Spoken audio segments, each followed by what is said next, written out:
ma ñëwaat wax wallahi azim gis ngeen réew mi Sénégal moo toll si moom boppam caaxaan yi daa ëpp caaxaan yi fi am daa ëpp si ay fen waa xamante ne moo causé plus de 30 morts ki fenoon fen wi mu ngi libre la circuler la def la ka neex góor yi nga xamante ne dafa ñu dara ñu tëj leen ma cité si ka si mel ni Cheikh Bara Ndiaye ak ñeneen ki si gën a tuuti ki si gën a néew lay at ma yërëm ko loolu ñawantal ko muy Lamine Niass boobu ba tey ñu téye leen si kaso bi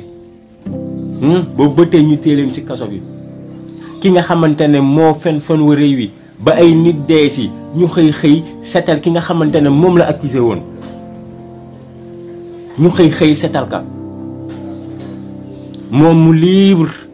moom mi ñuy setal sax ñu jël leneen tekk ci ab deram ñu ne yaa def nangam benn barricade këram ba pare ñu ne dañ koy condamné 2 ans gis ngeen réew mi naafeq gi ci nekk bu fi jógul réew mi fu mu jëm du baax te yéen ñi ko sos yéen ñii sooke mbir mi du ngeen ci mucc